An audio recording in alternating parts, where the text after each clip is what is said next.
महाराज, महाराज रुकिए। राम! महाराज, महाराज, राम! हमें छोड़ के मत जाओ। राम! पुत्र राम, रुक जाओ! तुमंत रथ रोको!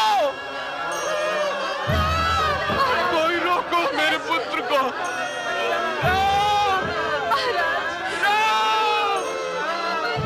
मुझे छोड़ के मत जाओ। रुक जाओ राम!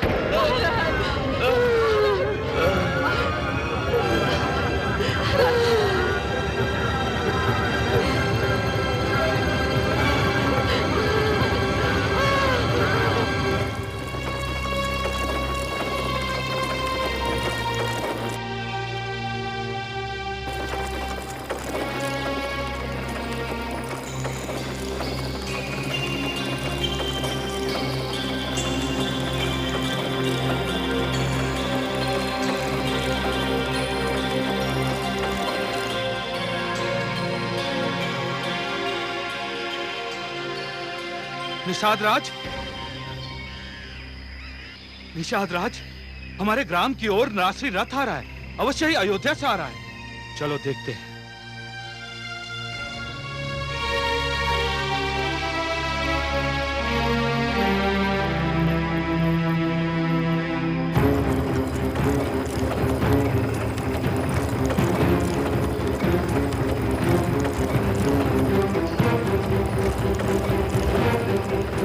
रथ तो राजसी है, परंतु इसमें कुछ सन्यासी दिखाई दे रहे हैं।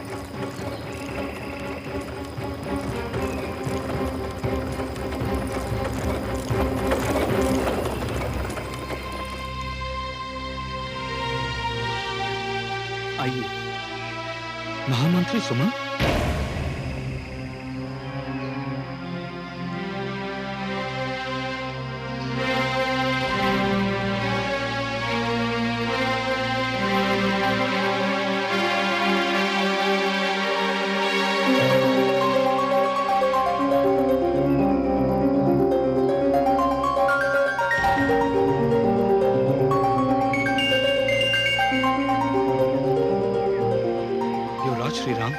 सन्यासी के वस्त्र में? हाँ निषाद राज, मैंने स्वयं के लिए 14 वर्षों तक यही वेशभूषा चुन ली है और मेरे साथ मेरी अर्धांगिनी जानकी एवं मनुज लक्ष्मण ने भी। श्री राम, परंतु हे श्री राम, आज तो आपका अयोध्या में अभिषेक होने वाला था। हाँ निषाद राज, अयोध्या में अभिषेक तो हो रहा है, किंतु मेरा नहीं, मेरे प्रिय अनुज भरत का। यह कैसे संभव है? जनता के प्रतिनिधि आपको युवराज चुन चुके हैं, वहां मैं भी उपस्थित था। परंतु हे श्री राम, यदि हमारे निर्णय की अवहेलना हुई तो हम सब विद्रोह कर देंगे। निषाद राज, रघुकुल के नरेशों की एक महान परंपरा है और वो नरेश महान होने का कारण स्वयं अयोध्या की प्रजा है। जिस प्रकार एक घने वृक्ष की छाया भी उतनी ही घनी होती है, उसी प्रकार जिस देश की प्रजा महान होती है, उसी देश का राजा भी महान होता है। निषाद राज, आपको तो अपने नरेश पर गर्व होना चाहिए कि वो रघुकुल की वचन परंपरा का निर्वाह कर रहे हैं। हे श्री राम, मेरी तो कुछ भी समझ में नहीं आ रहा है, परंतु मैं आपसे क्षमा मांगता हूं। आप सबको इस वेश में देखकर मैं तो यह भी भूल गया कि आप इतनी दूर से चले आ रहे हैं। आपको विश्राम की आवश्यकता है। आपको अपने ग्राम में देखकर हम धन्य हुए। आइए, आइए श्री राम, आप हमारी कुटिया में विश्राम कीजिए। आइए।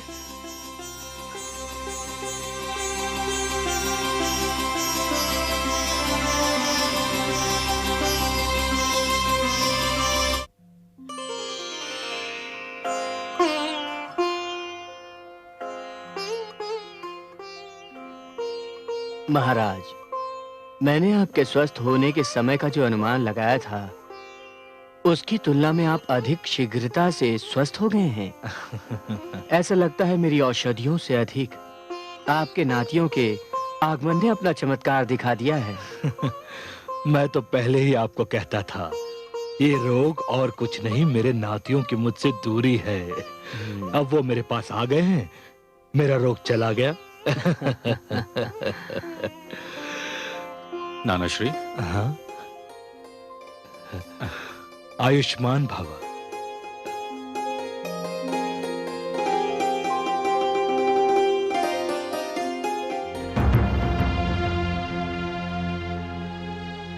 तुम्हारे नेत्र बता रहे हैं पुत्र कि तुम्हारी निद्रा पूरी नहीं हुई। आपका विचार ठीक है नाना श्री।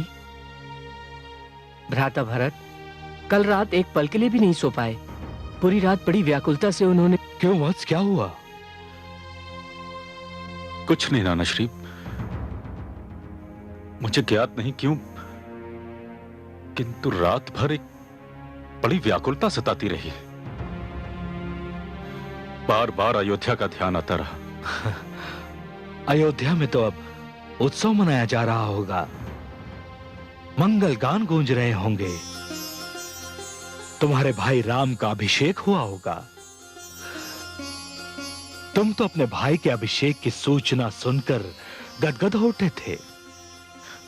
मुझे स्वयं आश्चर्य हो रहा है नानाश्री कि मेरा मन इतना विचलित क्यों हो रहा है। नानाश्री, मुझे ऐसा प्रतीत हो रहा है जैसे जैसे अयोध्या में कोई संकट आया हो। मेरा मन अत्यंत विचलित है नानाश्री। तो मैं भी इतना स्वार्थी नहीं हूं कि तुम्हें कहीं में और रुकने के लिए कहूं। यदि तुम्हारा मन अयोध्या के लिए व्याकुल हो रहा है तो मैं सहर्ष तुम्हें जाने की अनुमति देता हूं। तुम दोनों ही आज प्रस्थान कर सकते हो। आप धन्य हैं नानाश्री, अनुमति मांगे बिना ही आपने अनुमति दे दी। हमें आज्ञा दीजिए नानाश्री। तुम्हारे हर्ष में मेरा हर्ष है, तुम प्रसन्न तो मैं भी प्रसन्न। हमें आज्ञा दीजिए नानाश्री। आओ। नानाश्री, नाना श्री। नानाश्री।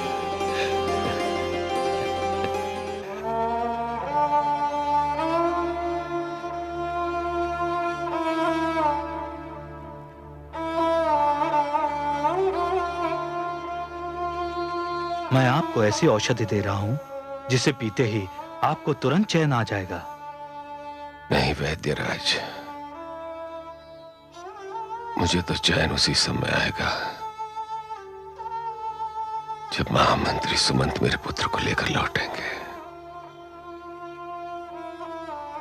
मुझे हर कोई औषधि अच्छा नहीं कर सकती। जब तक महामंत्री नहीं लौटते उनकी प्रतीक्षा करनी ही पड़ेगी, और प्रतीक्षा करने के लिए आपको बल चाहिए। ये औषधि आपके हृदय को बल देगी महाराज। पाषाण को किसी बल की आवश्यकता नहीं होती वैद्यराज। मेरा हृदय तो पाषाण हो चुका है, अन्यथा राम के जाते ही मेरे प्राण न निकल जाते। ऐसा मत कहिए महाराज, औषधि ले लीजिए। मैं अपने सुहाग की दुहाई देती हूँ, औषधि ले लीजिए महाराज। वैद्यराज, लाइए औषधि, मैं पिलाती हूँ। महाराज,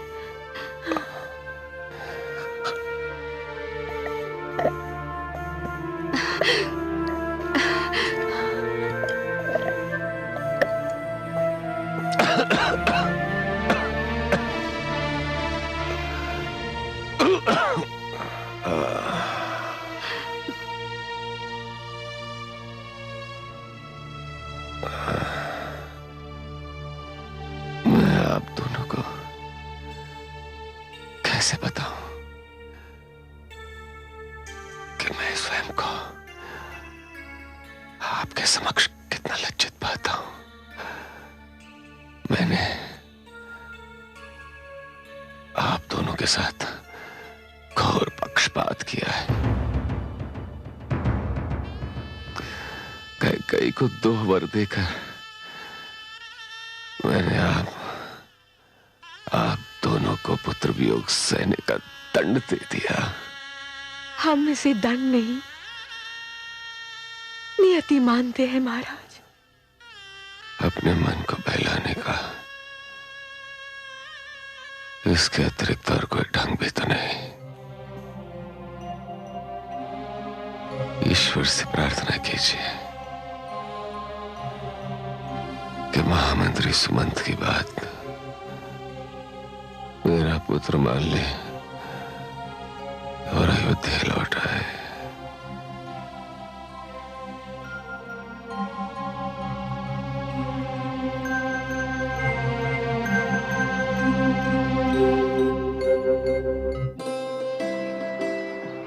आइए प्रभु, आइए।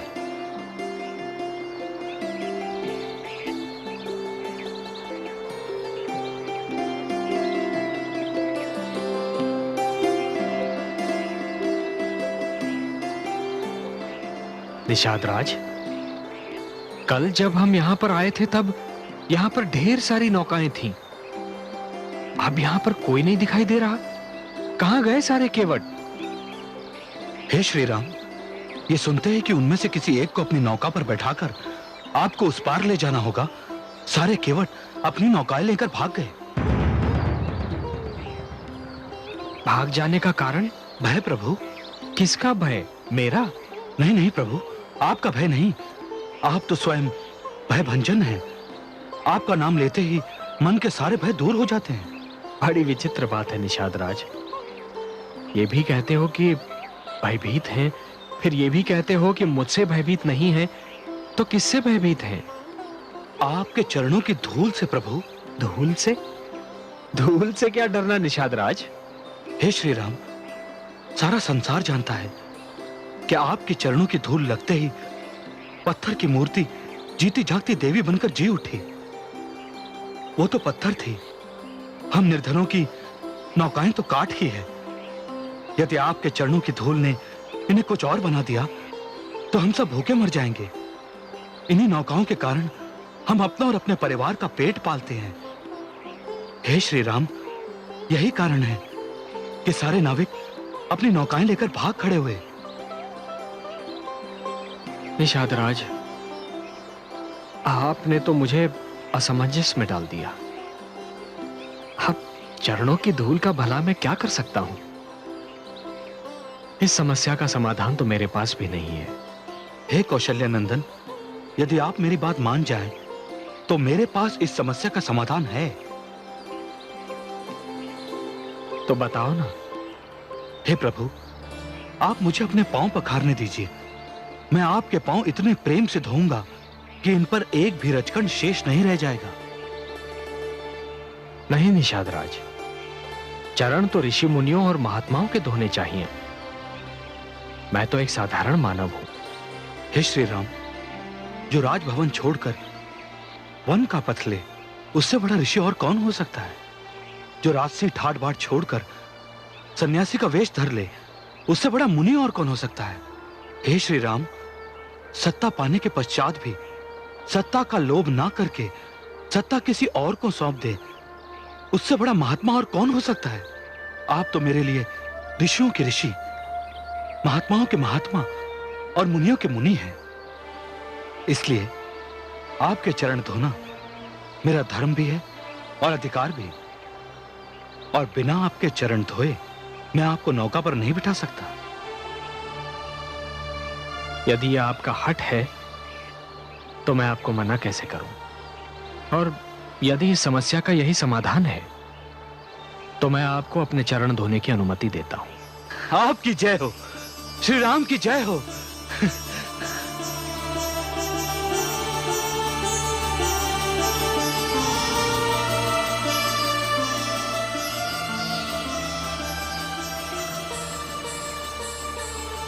विराजे श्री राम। बड़े भाग प्रभु आय सुदीना, केवट राम चरण गहि लीन्हा। देखे सहज सुमित्रा नंदन, कैसे होता हृदय समर्पण, कैसे होता हृदय समर्पण। केवट प्रभु अनुराग सुहाया, जनक सुता के मन अति भाया।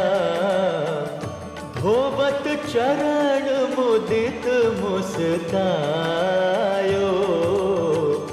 आज निषाद परम गति पायो, आज निषाद परम गति पायो।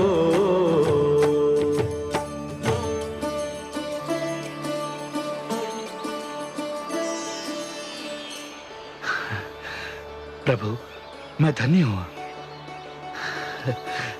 आइए, पधारिए।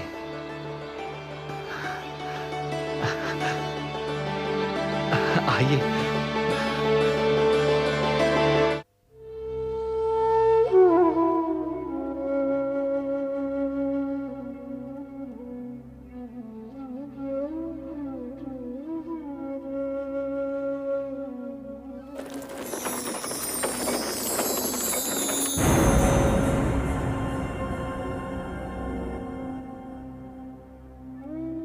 महामंत्री सुमंत लौटे या नहीं?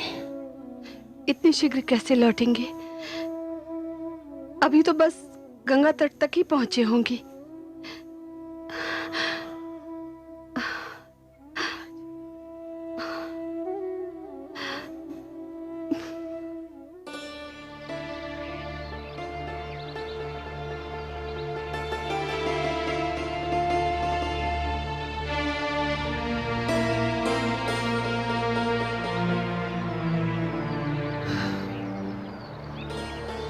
आइए प्रभु।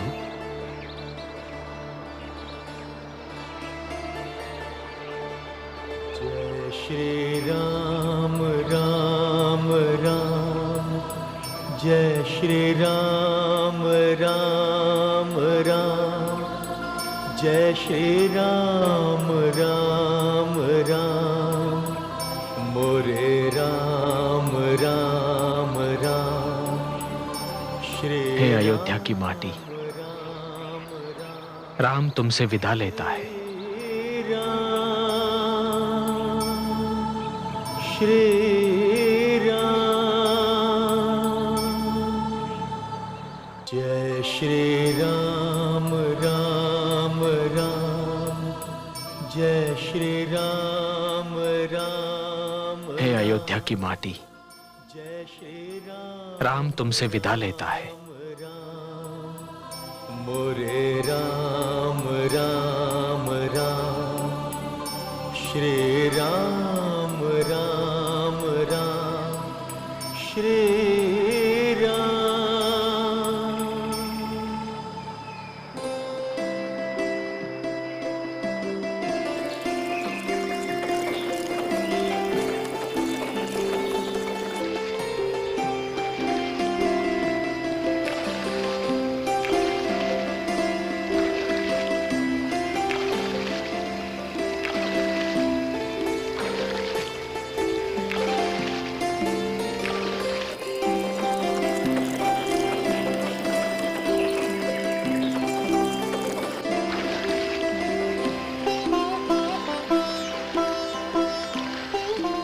शीघ्र चलाओ सारथी, शीघ्र चलाओ। हमें अयोध्या शीघ्र ही पहुंचना है।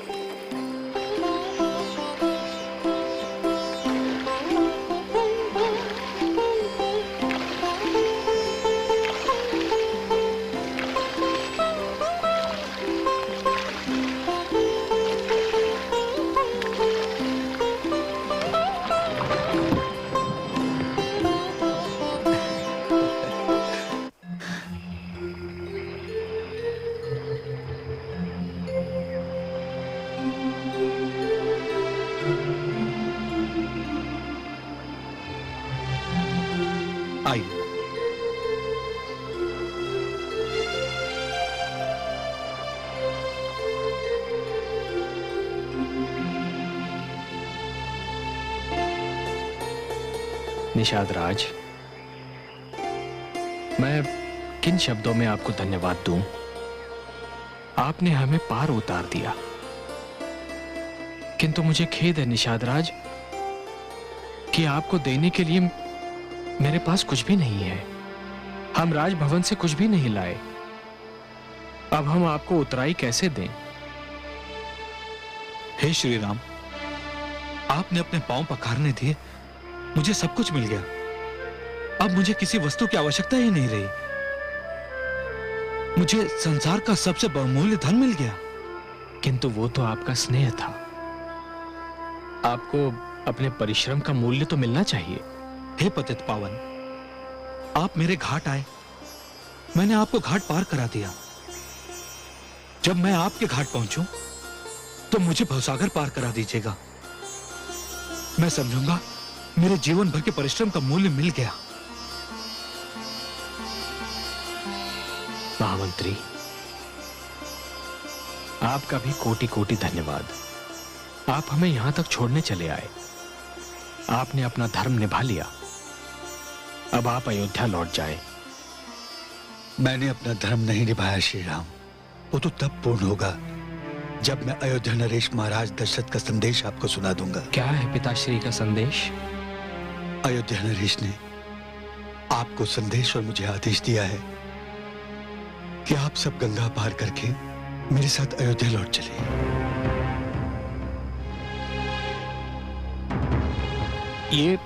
ये आप क्या कह रहे हैं महामंत्री? मैं ठीक कह रहा हूं श्री राम। अयोध्या से आपके बाहर निकलते ही महाराज का महारानी कैकेयी को दिया वचन कि आप अयोध्या छोड़ देंगे पूरा हो गया। रहे वनवास की बात, तो ये 14 वर्ष का वनवास तो आप अयोध्या के समीप रहकर भी पूरा कर सकते हैं। हे श्री राम, इससे मेरी आप सबसे विनती है, आप मेरे साथ अयोध्या लौट चलिए। आपके साथ अयोध्या लौट चलूं और समस्त संसार के समक्ष अपने प्रिय पिता के उपहास का कारण बनूं? जिस पिता ने मुझे स्वयं विद्रोह करने का परामर्श देकर नरकगामी होना भी स्वीकार कर लिया, किंतु अपने वचनों से विमुख नहीं हुए। अयोध्या लौटकर मैं ऐसे पिता का इतना बड़ा तिरस्कार कर दूं? नहीं महामंत्री, नहीं, यह असंभव है। हे श्री राम, आपकी प्रतीक्षा में महाराज का एक एक पल काटना कठिन होगा।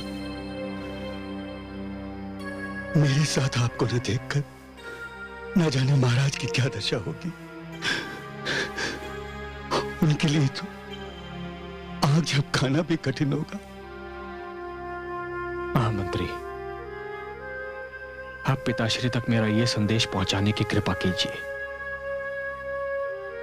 कि यदि वो चाहे तो मुझसे मिलने वन में आ सकते हैं। हे श्री राम, महाराज की जो दशा है उसको देखते हुए कदाचित आप तक पहुंचने से। हाँ मंत्री, अपने पिता की दशा की कल्पना करते ही मेरा मन व्याकुल हो जाता है, कांप उठता है। किंतु मैं विवश हूं महामंत्री, विवश हूं मैं। न मैं उनका वचन भंग कर सकता हूं और ना ही अपना प्रण तोड़ सकता हूं। श्री राम राम राम, जय आप उन्हें जाकर समझाइए, राम राम, उन्हें समझाइए महामंत्री, श्री राम समझाइए। आपकी आज्ञा से विमुख होने का मुझ में साहस नहीं है, किंतु महाराज के प्राण केवल आपके दर्शन के लिए अटके हुए हैं। यदि पुत्र प्रेम की यही आहुति एक पिता को देनी है और यदि यही नियति का लेख भी है, तो राम भी इस पीड़ा को आजीवन सहेगा। किंतु 14 वर्षों से पूर्व मेरे अयोध्या लौटने का प्रश्न ही नहीं उठता महामंत्री। महामंत्री, मैं जानता हूं कि समय की तुला के पलड़ों में से एक में मेरे पिता के प्राण हैं और दूसरे में उनका प्रण। और मेरे लिए मेरे पिता के प्रण के सम्मान से अधिक कोई वस्तु महत्वपूर्ण नहीं है।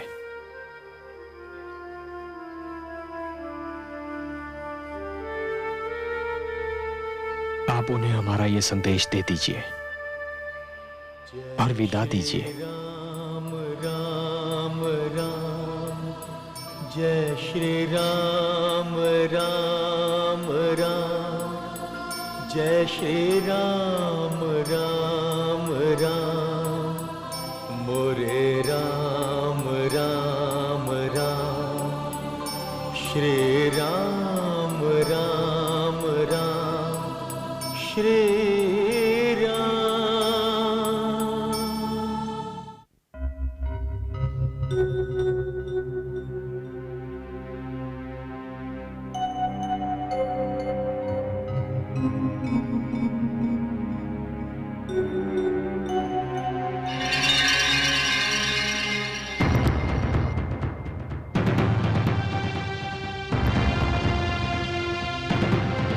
आंखें मत चुराओ कैकेयी, मेरी आंखों में देखो।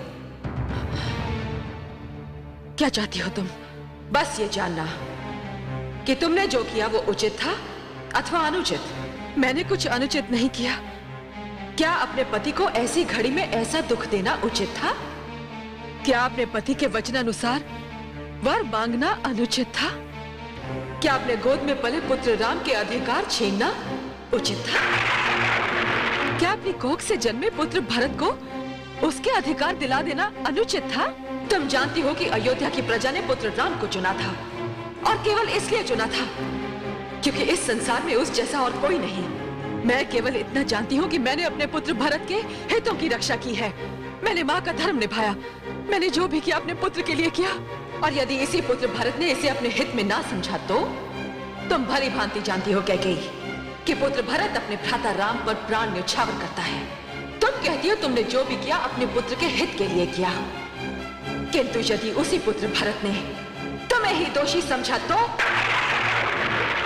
क्या होगा कैकेयी?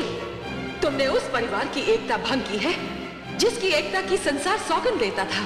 तुमने उस पुत्र को 14 वर्षों के लिए सबकी दृष्टि से ओझल कर दिया है, जिसे एक पल देखे बिना स्वयं तुम्हें भी चैन नहीं आता था। तुमने कौशल्या और सुमित्रा के हृदय तोड़ दिए, जिन्होंने सदैव तुम्हें अपनी छोटी बहन समझा। नहीं, नहीं कैकेयी नहीं, तुमने सर्वथा अनुचित किया है। तुम इस पीड़ा से कभी उभर नहीं पाओगी। तुम्हारी अंतरात्मा सदैव पश्चाताप की अग्नि में जलती रहेगी, सदैव जलती रहेगी, सदैव जलती रहेगी।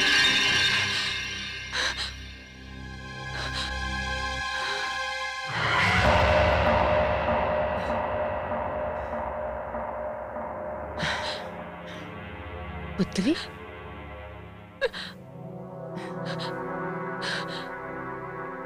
पुत्री, क्या सोच रही है पुत्री? दाई माँ, मुझे बड़ी ग्लानि का अनुभव हो रहा है। कदाचित मुझसे भूल हो गई। तू बहुत भोली है पुत्री। तेरा मन बहुत कोमल है, तुझसे कोई भूल नहीं हुई। विश्वास कर, तूने जो किया वो तेरा अधिकार था और अपना अधिकार पा लेना कोई अपराध नहीं। देख, मैं तुझे दिखाने के लिए क्या लाई हूं।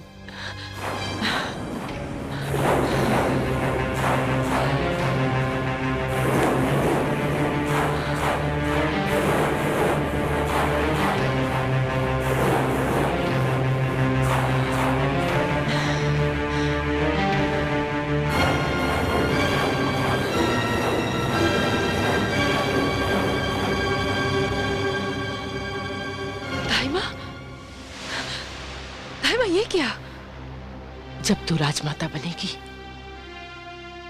और ये मुकुट तेरे पुत्र के माथे पर जगमगाएगा तो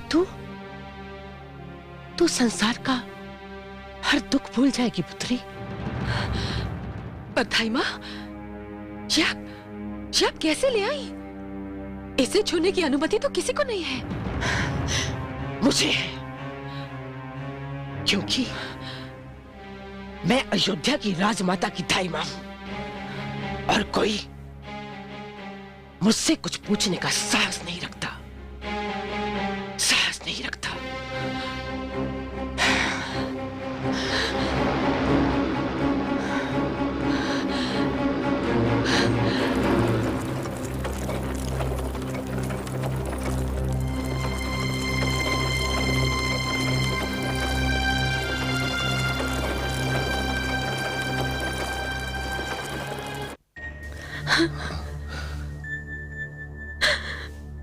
महामंत्री सुमंत लौटे या नहीं?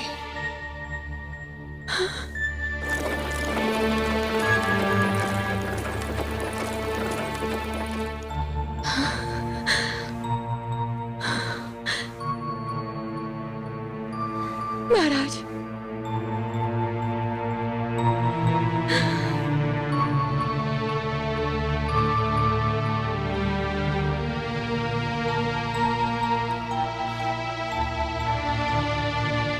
आप अकेले ही लौट आए महामंत्री? श्री राम आपके साथ नहीं आए? नहीं, श्री राम अपने निश्चय पर अड़िग रहे। उन्हें ना तो मेरा तर्क दिखा सका, ना महाराज की मनोकामना। महाराज कैसे हैं? उनकी दशा तो बहुत चिंताजनक है। मैं उन्हें ऐसी औषधि दे आया हूं जो अमृत समान प्रभाव रखती है।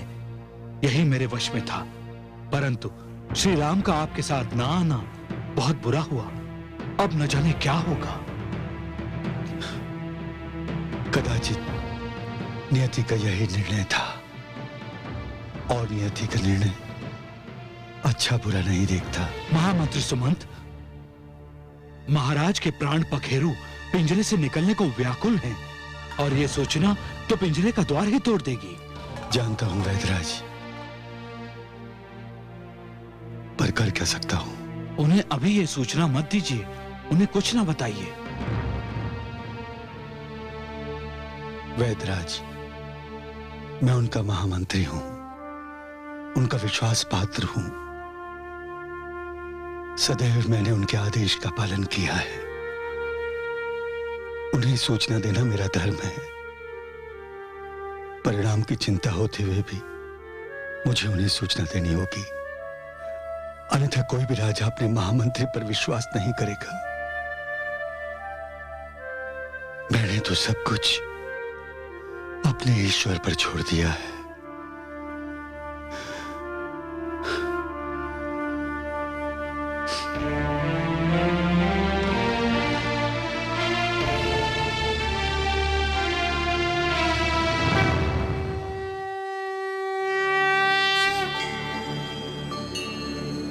देवाधिदेव, मैं आपकी इतनी गंभीर मुद्रा का कारण जानती हूं। आज धरती पर एक युग का समापन हो रहा है। एक महापुरुष अपने जीवन की अंतिम घड़ियां गिन रहा है। देवी, धरती पर जीवन और मृत्यु बाहों में बाहें डालकर विचरण करते हैं। कभी एक आगे होता है तो कभी दूसरा। धरती पर दीपक जलता है बुझ जाने के लिए, पुष्प खिलते हैं मुरझाने के लिए, और जन्म होता है मृत्यु के लिए। महाराज दशरथ ने 10 दिशाओं में रथ दौड़ाकर असुरों का वध किया था, तभी तो उन्हें दशरथ कहा जाता था। और ये महान कार्य उन्होंने अपने ही बल पर पूरा किया था। ना तो उनके साथ इंद्रदेव थे, ना वरुण देव और ना ही अग्निदेव। महाराज दशरथ जैसे महावीर इस धरती पर कम ही जन्म लेते हैं। यही तो कारण था जब भगवान ने निश्चय किया कि मानव चरित्र की व्याख्या करने के लिए, मानव मर्यादा की परिभाषा बताने के लिए, मानव के समक्ष एक आदर्श रखने के लिए वे स्वयं मानव रूप में जन्म लेंगे, तब उन्होंने महाराज दशरथ के ही घर को चुना।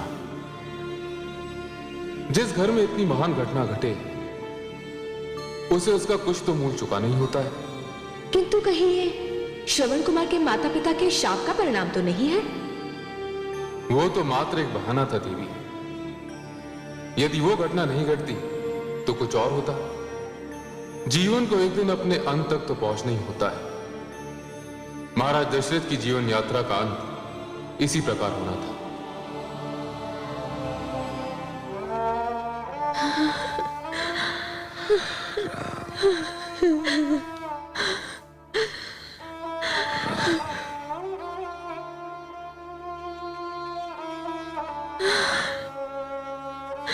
महामंत्री सुबंध अभी तक नहीं आए। मैं आपकी सेवा में उपस्थित हूं महाराज। सुमंत, सुमंत, राम कहाँ है? राम महाराज। राम कहाँ है? महाराज आप लेटे रहिए, नहीं तो दुर्बलता और बढ़ जाएगी। महामंत्री सुमंत, क्या आपके कानों तक मेरी वाणी नहीं पहुंच पा रही? क्या मेरी वाणी भी इतनी दुर्बल हो गई है? मैं पूछ रहा हूं कि मेरा राम कहाँ है? आप उसे अपने साथ नहीं लाए? नहीं महाराज। क्यों नहीं आया वो आपके साथ? महाराज, मैंने उन्हें समझाने का भरसक प्रयत्न किया, किंतु क्या? आपने उसे ठीक से समझाया नहीं होगा। उसे मेरी दयनीय स्थिति की सूचना ठीक से नहीं दे पाए होंगे आप। नहीं तो मेरा राम क्यों नहीं आता? क्या कहा उसने? महाराज, श्री राम ने कहा है उनके लिए संसार में उनके पिताश्री के प्राण से बढ़कर और कुछ नहीं है। वो महारानी कैकेयी को दिए गए आपके प्रण को पूरा किए बिना अयोध्या वापस नहीं लौटेंगे।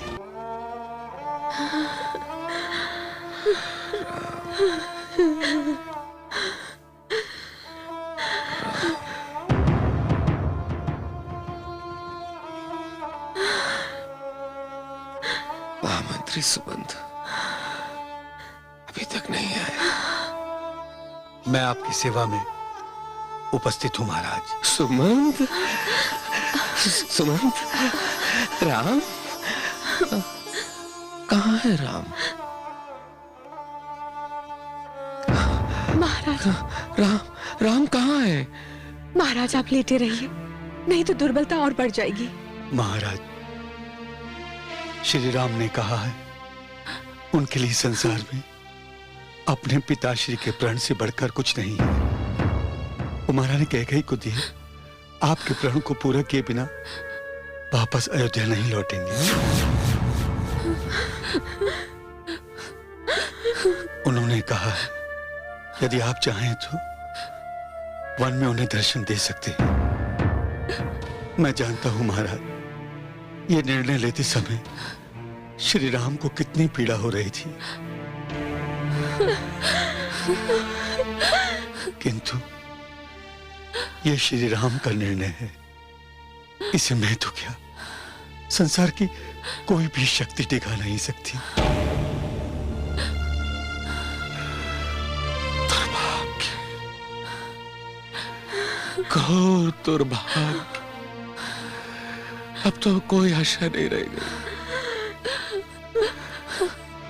लगता है संसार से जाने से पहले मैं अपने राम का सुंदर मुख भी नहीं देख पाऊंगा। राम, राम। धैर्य रखें महाराज। क्या धैर्य रखूं गुरुवर? मैं इस संसार से प्यासा ही जाऊंगा। मेरे आधार प्यास से सूख रहे हैं और इन्हें जल से सींचने के लिए मेरा कोई भी पुत्र मेरे निकट नहीं है। तुम कहाँ हो राम?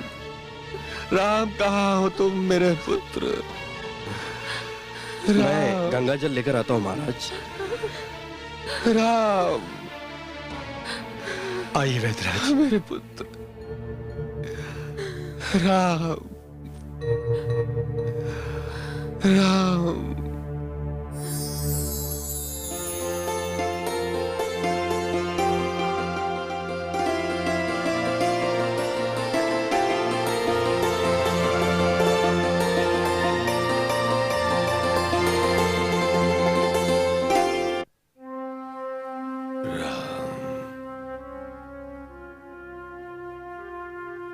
राम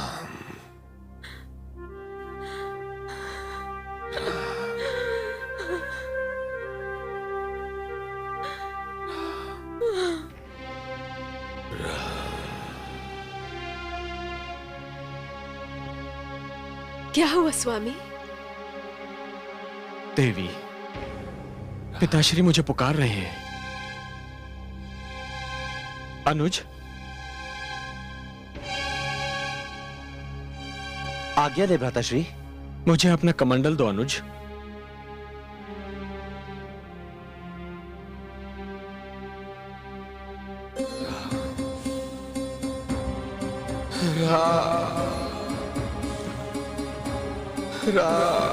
पिताश्री,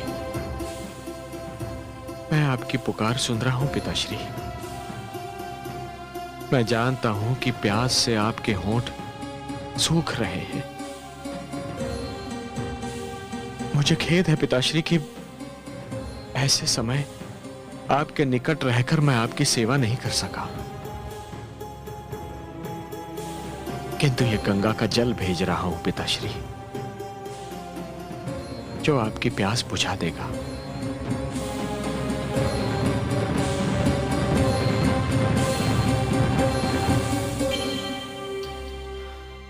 महाराज, मैं ये गंगा जल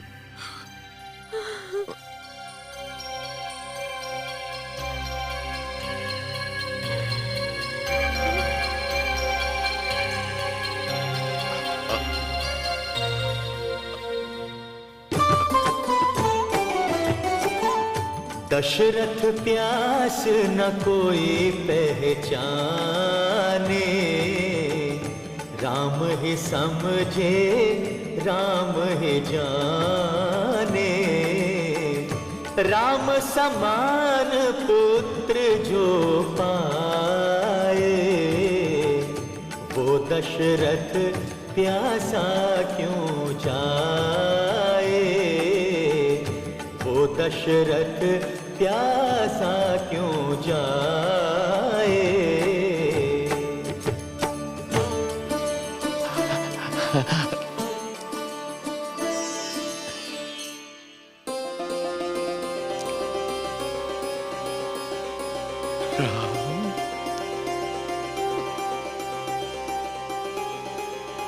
मेरे प्राण झुक झुक जियो मेरे लाल।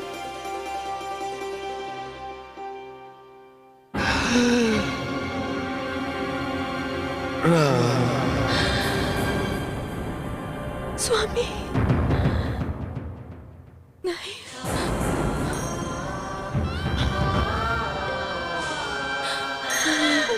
महाराज, महाराज, महाराज, स्वामी, स्वामी, स्वामी।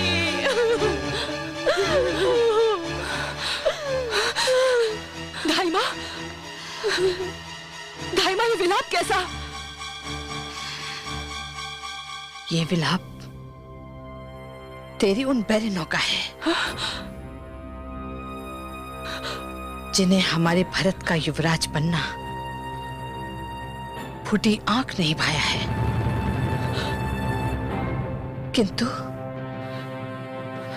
किंतु मुझे आश्चर्य है कि इतने विलंब से क्यों हो रहा है।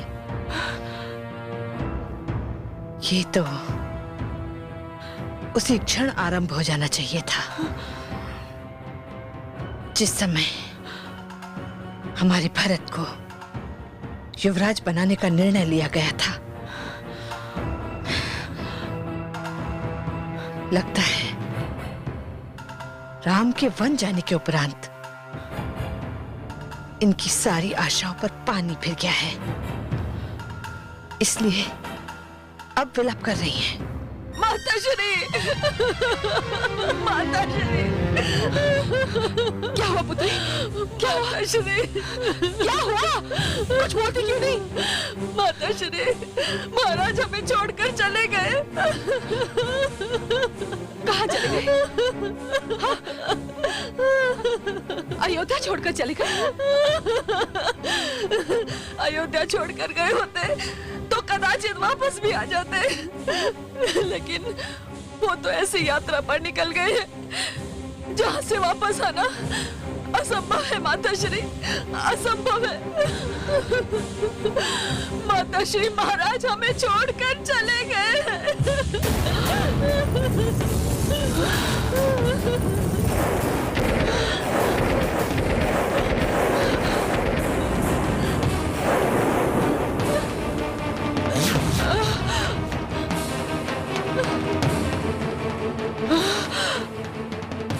ये नहीं हो सकता, ये नहीं हो सकता, ऐसा नहीं हो सकता, ऐसा नहीं हो सकता।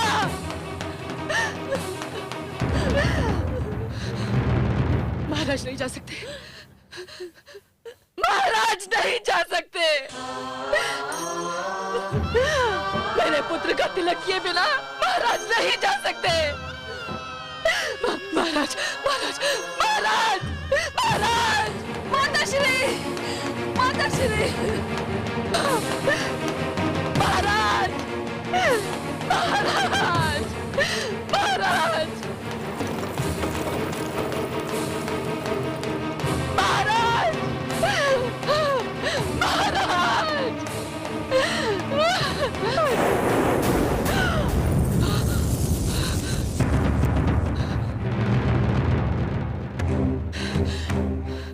तुमने महारानी का रास्ता रोकने का दुस्साहस कैसे किया? जब क्यों हो बोलते क्यों नहीं? हटो मेरे रास्ते से। हम विवश हैं, आप भीतर नहीं जा सकती। क्यों? महाराज का अंतिम आदेश था आपको उनके शव के पास न जाने दिया जाए।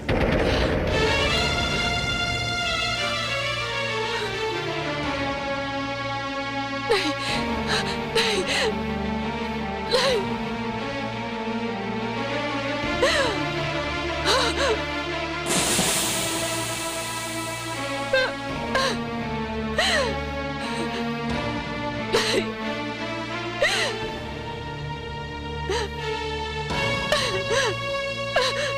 पुत्री, बहुत शुभ समाचार है पुत्री।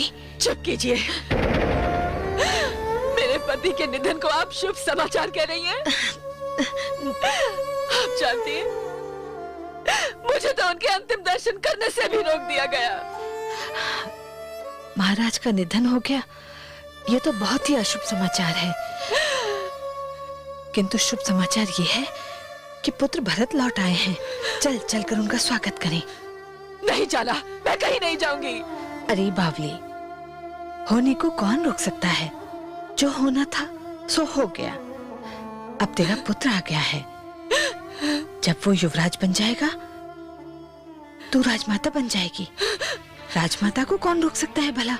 चल चल मेरे साथ। नहीं दाई माँ। अरे चल ना। नहीं दाई माँ। चल। सैनिक, तुम रो क्यों रहे हो?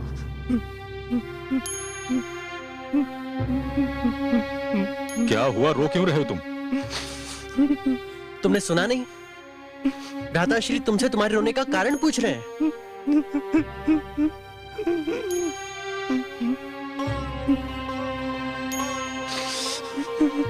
सैनिक,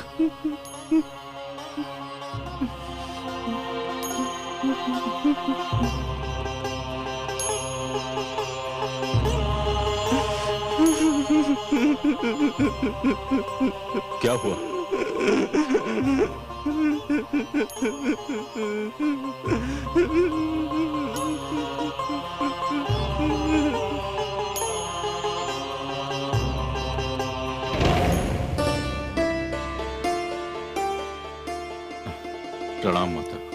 माताश्री।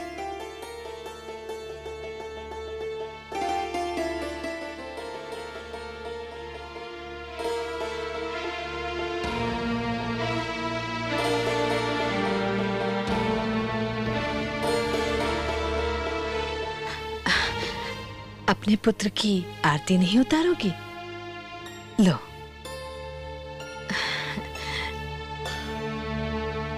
नहीं माता, आज ये अचानक मेरी आरती उतारने की कौन सी आवश्यकता आ गई?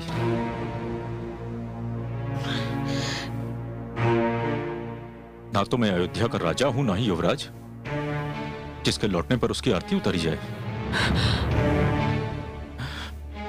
माता, मेरी आरती उतारने की कोई आवश्यकता नहीं।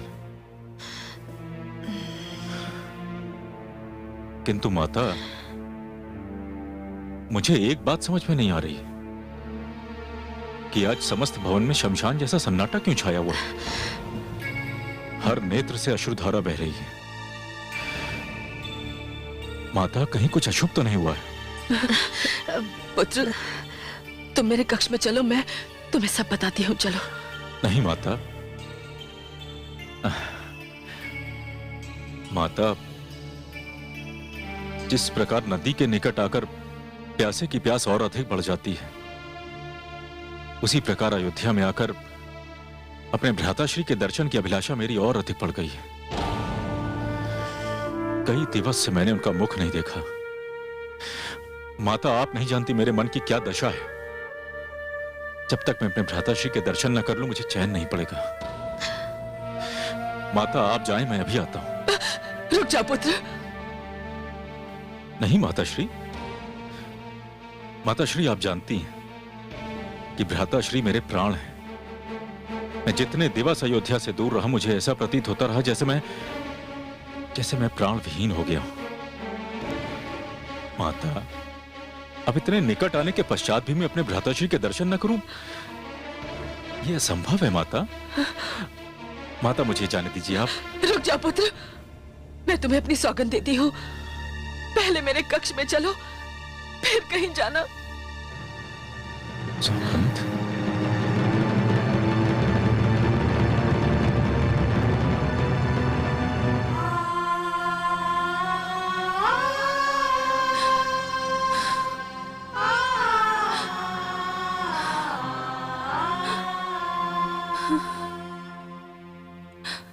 कहीं नहीं आई तुम्हारे साथ पुत्रवधू? वो तो सूचना सुनते ही वहां से चल दी थी माताश्री। फिर क्या हुआ ये हमें ज्ञात नहीं।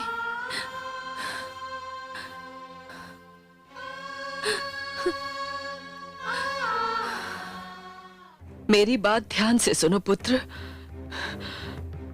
मैं तुम्हारी मां हूं। मैंने तुम्हें अपनी कोख से जन्म दिया है और मैंने मां होने का धर्म निभाने का पूरा प्रयत्न किया है। माते, आप ये सब मुझे क्यों बता रही हैं? और ये सब बताने की आवश्यकता क्या है?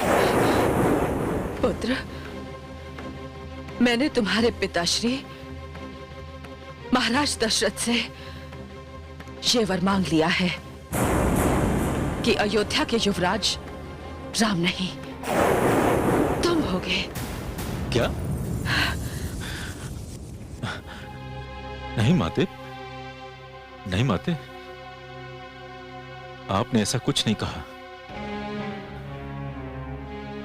कह दीजिए माते कि यह सब असत्य है। यह सत्य है पुत्र। अयोध्या के युवराज राम नहीं, तुम बनोगे।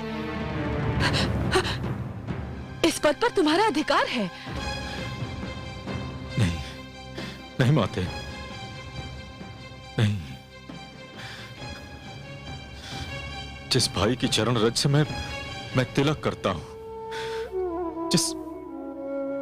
जिस भाई के पद चिन्हों को मैं पूजा स्थल समझता हूं,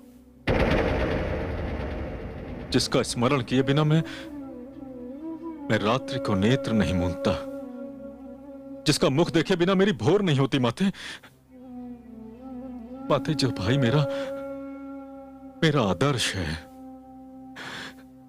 मेरे जीवन का आधार है, उस भाई के स्थान को मैं ग्रहण कर लूं? नहीं माते,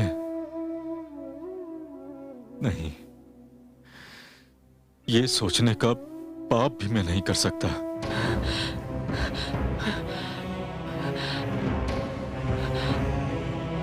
भावुक मत बनो पुत्र। ये निर्णय हो चुका है। ये निर्णय नहीं, ये अन्याय है माते, और मैं ये अन्याय कदापि नहीं होने दूंगा। मैं भ्राताश्री के पास जाकर कहूंगा कि ये निर्णय चाहे जिसने लिया हो,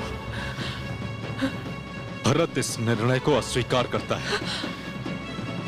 मैं इस महापाप का भागीदार नहीं बन सकता माते।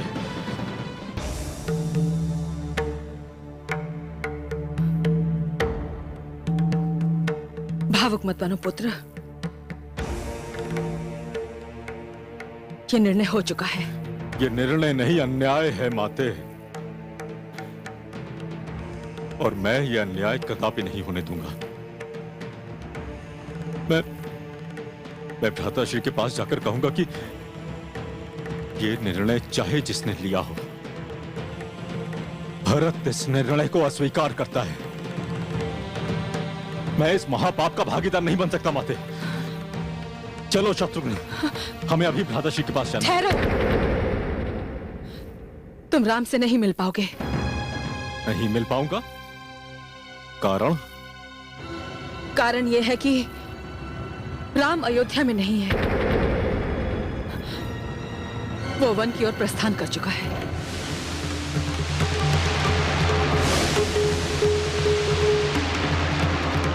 क्या?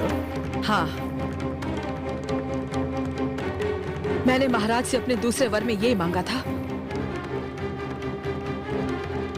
कि तुम्हारा राज तिलक होने से पहले राम 14 वर्षों का वनवास स्वीकार कर अयोध्या छोड़ दे। राम ने इसे मान लिया। सीता और लक्ष्मण भी उसके साथ चले गए। नहीं माते, माते, माते, ये संभव नहीं है। माते, कह दीजिए कि आप मुझे चिढ़ाने के लिए सब कह रही हैं। नहीं, मैंने जो भी कहा है उसका एक एक अक्षर सत्य है। राम को 14 वर्षों का वनवास। नहीं माते, नहीं। ये आपने क्या किया माते? ये क्या किया आपने? माते, माते, जिस राम को आपने सदैव मुझसे अधिक स्नेह किया, जिसका मुख देखे बिना आपको पल भर भी चैन नहीं आता था, उस राम को आपने 14 वर्ष के लिए वनवास दे दिया। नहीं माते, मुझे विश्वास नहीं होता माते कि आप इतनी निष्ठुर, इतनी निर्दयी हो सकती है माते। पर पुत्र, ये सब तो मैंने तुम्हारे लिए किया। यदि ये सब कुछ आपने मेरे हित के लिए किया तो मुझे घृणा हो रही है स्वयं से। मुझे घृणा हो रही है ये सोचकर कि मैं आपका पुत्र हूं। हाँ। और ये घृणा आजीवन मेरे संग रहेगी कि इस संसार में कोई ऐसा भी है जो ये सोचता है कि अपने देवता समान भ्राताश्री का स्थान ग्रहण करने का महापाप ये भरत करेगा।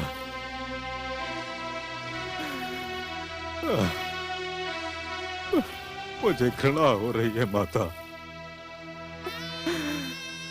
मुझे घृणा हो रही है ये सोचकर कि मैंने एक ऐसी स्त्री की कोख से जन्म लिया जिसे ये भ्रांति हो गई कि अपने भ्राताश्री का स्थान ग्रहण करने में इस भरत का हित है। मुझे घृणा हो रही है।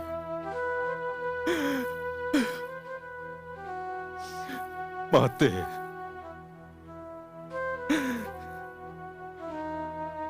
आप इससे अधिक अहित मेरा कर भी नहीं सकती।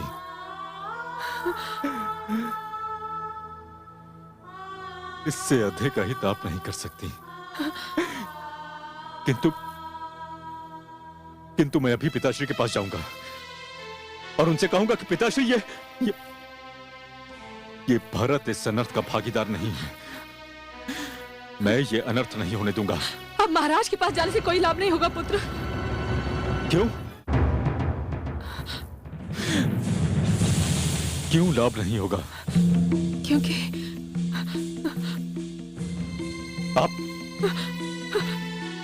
आप उत्तर क्यों नहीं देती? क्यों लाभ नहीं होगा? क्योंकि समय हाथ से निकल गया। अर्थात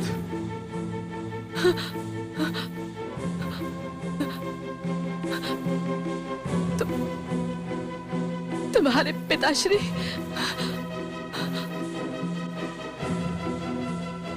अब इस संसार में नहीं रहे पुत्र।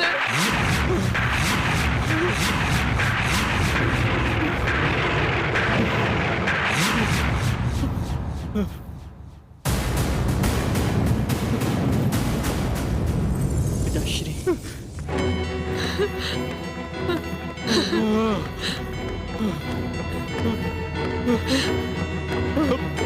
पिताश्री, भ्राताश्री, पिताश्री, पुत्र, पुत्र। स्पर्श मत करना मुझे स्पर्श मत करना तुम। मैं तुम्हारा पुत्र नहीं हूं। तुम मेरी माता नहीं हो सकती। तुम मेरी माता नहीं हो सकती।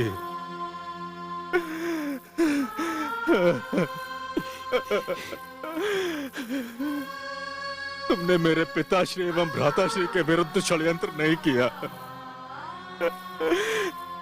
तुमने इस सभागे भरत के विरुद्ध षड्यंत्र किया है। नहीं पुत्र।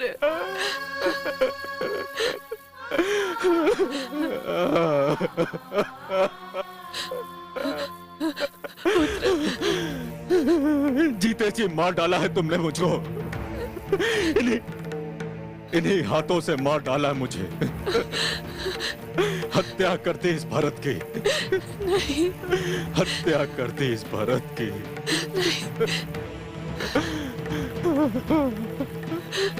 हे ईश्वर, तुमने मुझे महाराज दशरथ जैसा पिता दिया, राम जैसा भाई दिया, अयोध्या जैसी नगरी दी, तो ऐसी माता क्यों दी? ऐसी माता क्यों दी जिसने इस भरत के जीवन को ही कलंकित कर दिया?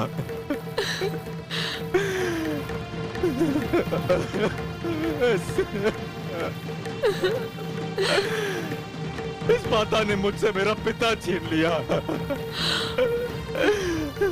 मेरे भ्राताश्री छीन लिए।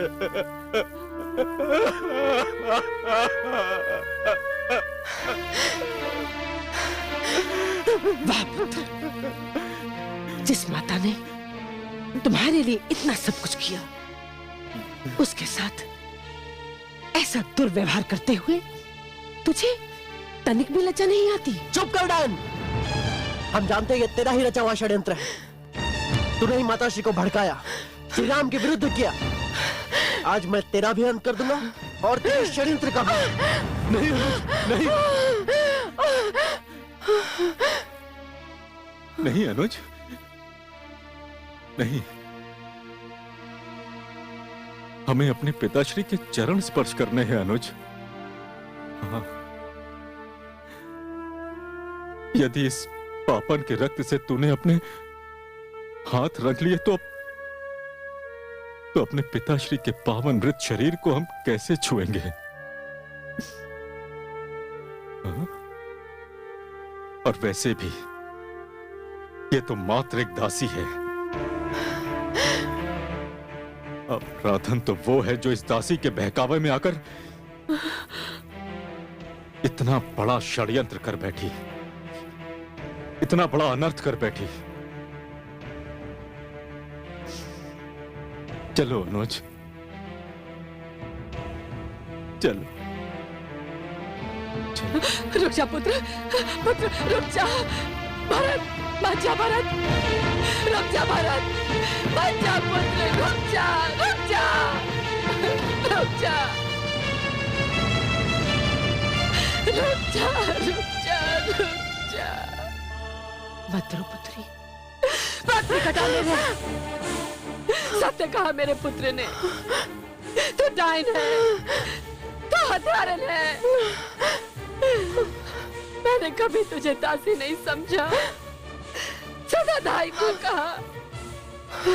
हाँ, तूने मेरी ही माँ गुजार दी, मेरे ही संसार में आग लगा दी। दूर हो जा मेरी रोशनी से।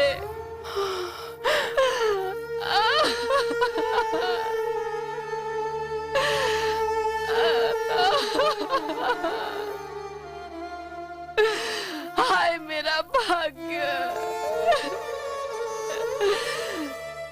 ना मैं पत्नी रही और ना माता। मेरा तो भाग्य ही फूट गया, मेरा तो भाग्य ही फूट गया।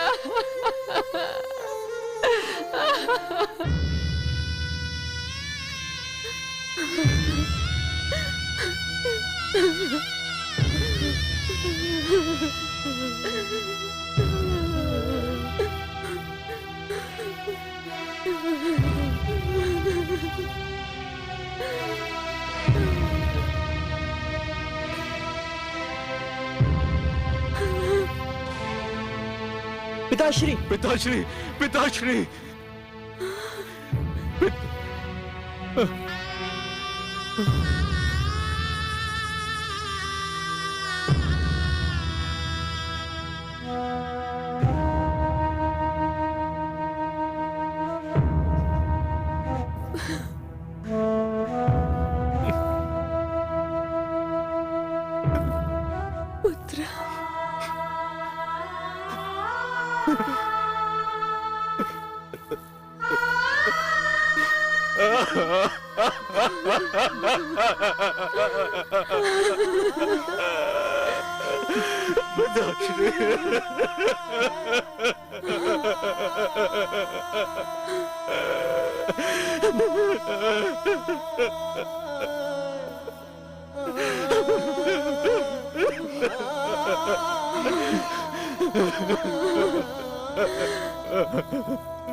अनुज,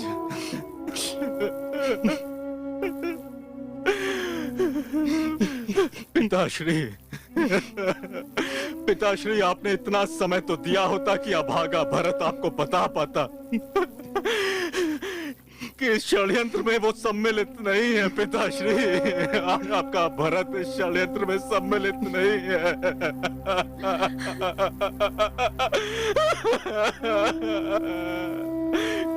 कौन विश्वास करेगा इस संसार में कि ऐसी माता का पुत्र सत्य भी बोल सकता है। किंतु आप तो मेरे पिताश्री हैं। आप जानते हैं भरत कभी असत्य का साथ नहीं देता। पिताश्री, कभी असत्य का साथ नहीं देता। मैं निर्दोष हूँ पिताश्री, मैं निर्दोष हूँ। आपके चरणों की सौगंध, आपका भरत निर्दोष है पिताश्री। आपका भरत निर्दोष है।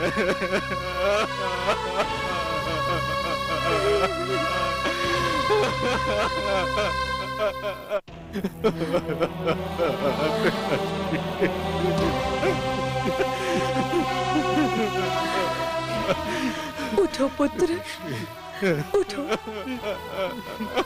पिताश्री, बड़ी माँ,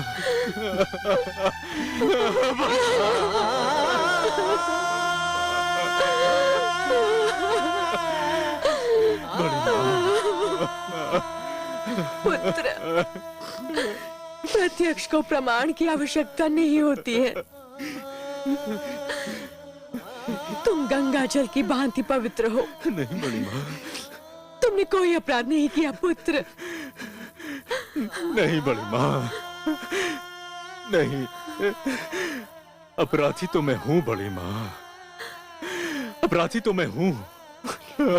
बड़ी माँ, अपराधी इसलिए क्योंकि जब ये अनर्थ हुआ तब यह भागा भरत इस अयोध्या में नहीं था बड़ी माँ। हाँ बड़ी माँ, अपराधी इसलिए क्योंकि मेरे भाई, मेरे भ्राताश्री वनवास चले गए और मैं कुछ नहीं कर सका बड़ी माँ, मैं कुछ नहीं कर सका।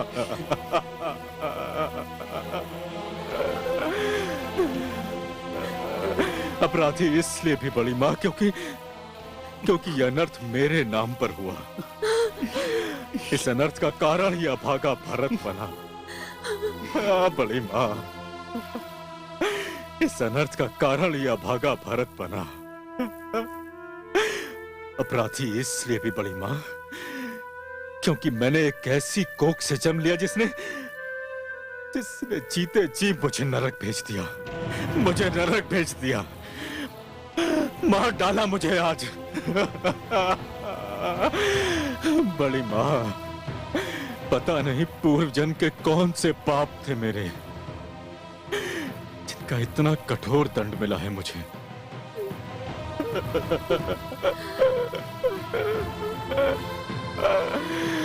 बड़ी माँ, मैंने अपना सर्वस्व खो दिया है आज।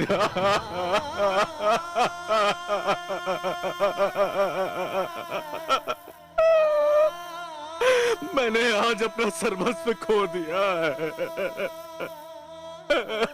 तुम ऐसा कहोगे तो हमारा क्या होगा पुत्र? मेरे तो स्वामी भी नहीं रहे, मेरा पुत्र भी वन को चला गया। बस तुम ही तो रह गए हो जिसे देखकर आत्मा प्रसन्न हो सके। तुमने अपनी ये दशा की तो मुझे कौन संभालेगा पुत्र? तुम्हारी इस माँ को कौन संभालेगा?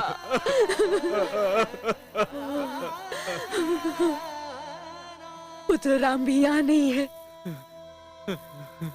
जो भी करना है तुम्हें ही करना है।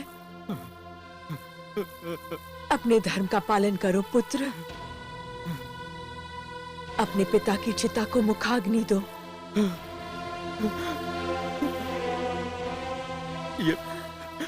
ये अधिकार मेरे भ्राताश्री का है माता, मेरे भ्राताश्री का अधिकार है ये। और अपने भ्राताश्री का अधिकार या भागा भरत कभी नहीं ले सकता, कभी नहीं ले सकता माते। माते, ये अधिकार ज्येष्ठ पुत्र का होता है।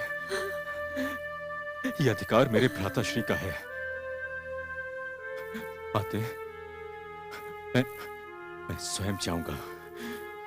हाँ माते, मैं स्वयं जाऊंगा भ्राताश्री को लाने। शिष्य,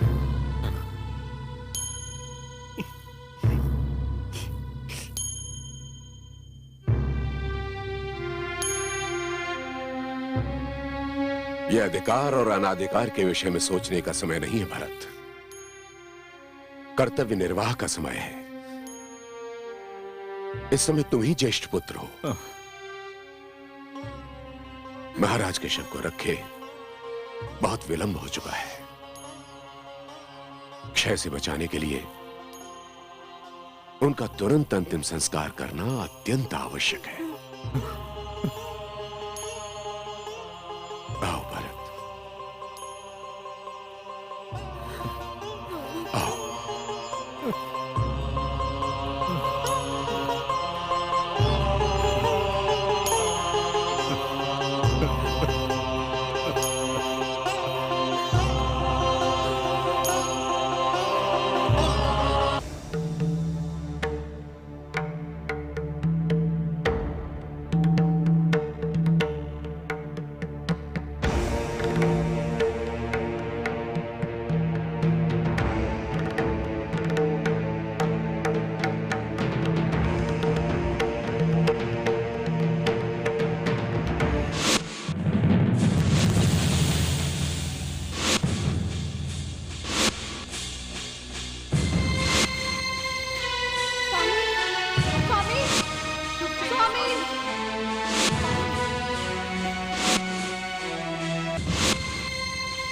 स्वामी स्वामी स्वामी स्वामी रुक जाइए स्वामी, मत जाइए स्वामी।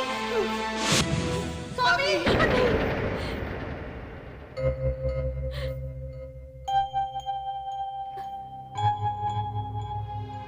क्या हुआ देवी? अयोध्या पर कोई भयंकर संकट आया है स्वामी। क्या आपने कोई स्वप्न देख लिया?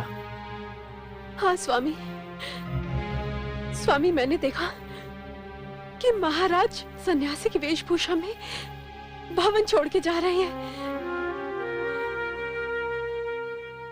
माता श्री सुमित्रा और माता श्री कौशल्या उन्हें पुकार रही हैं, किंतु वे आगे ही बढ़ते जा रहे हैं। देवी, संभवतः अनुज भारत के लौटने के उपरांत महाराज ने संन्यास लेने का निर्णय लिया हो। नहीं स्वामी, मेरा मन नहीं मानता। अवश्य ही अयोध्या पर कोई भयंकर संकट आया है। स्वामी, आपके प्रति स्नेह कहीं उन्हें अयोध्या से दूर न ले जाए।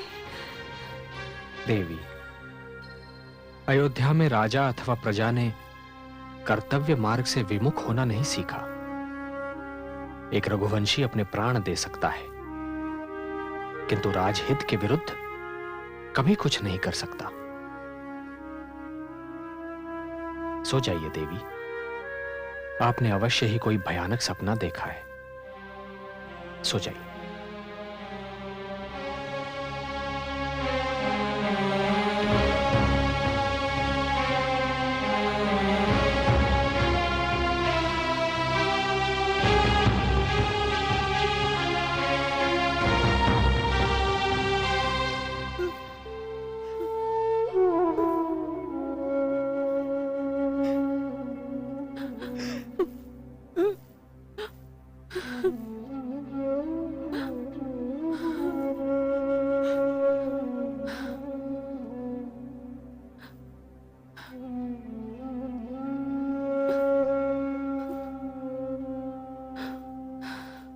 गुरुदेव,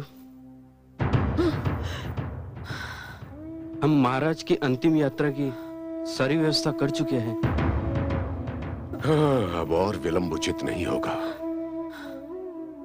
महाराज के अंतिम दर्शन का समय भी अब समाप्त हो रहा है।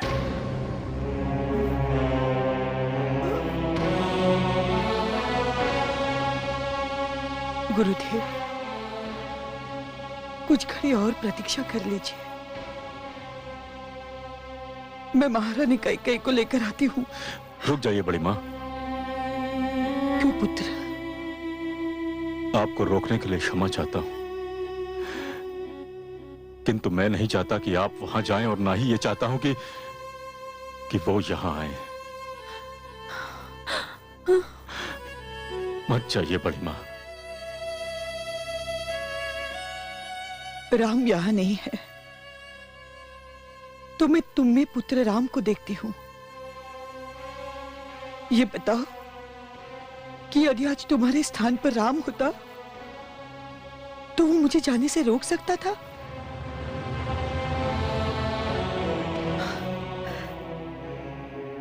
तुमने सदा यही कहा है कि राम तुम्हारा आदर्श है। मैं भी यही चाहती हूं कि तुम सदैव अपने भाई का अनुसरण करो। हाँ।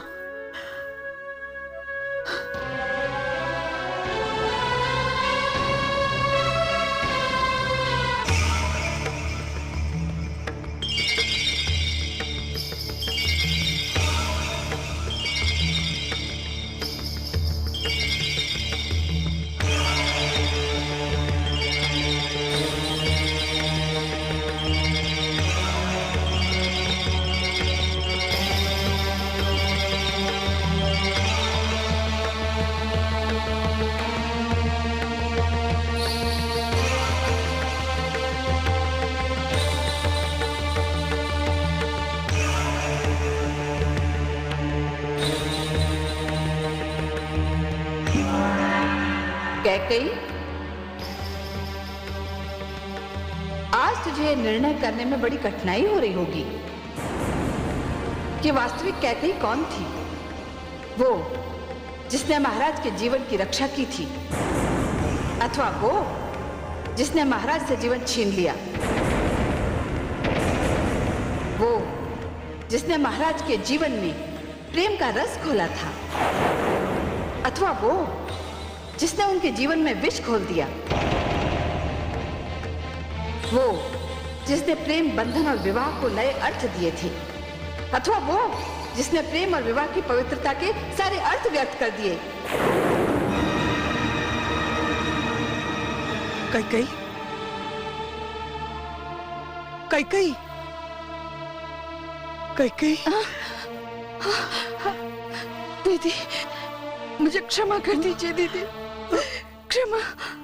नहीं नहीं, मुझे स्पर्श मत कीजिए, मैं अपवित्र हूँ। मुझे स्पर्श करके स्वयं को अपवित्र मत कीजिए। मैं अभागन हूँ, मैं पापन हूँ, मैं महाराज की मृत्यु का कारण हूँ। मैंने एक घर को तोड़ा है। मैंने तो समस्त नारी जाति को कलंकित कर दिया। नारी तो एक घर जोड़ती है, पर मैंने तो एक जुड़े हुए घर को तोड़ दिया। मैंने तो एक जुड़े हुए घर को तोड़ दिया। नहीं कैकेयी, यदि ये सत्य है कि जन्म और मृत्यु का समय ब्रह्मा निर्धारित करते हैं, यदि ये सत्य है कि मैं और तुम हम सब कठपुतलियां हैं जिनकी डोर विधि के हाथ में है, तो तुमने कुछ नहीं किया। जो हुआ वो होना ही था। ये नियति का निर्णय था। इसमें कोई कुछ नहीं कर सकता था। हमारे स्वामी की आज ये अंतिम यात्रा है। आज के उपरांत हम उनका मुख कभी न देख पाएंगे। चलो महाराज के दर्शन कर लो। चलो कैकेयी, बहुत देर हो चुकी है। चलो।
ठहरिए महाराज।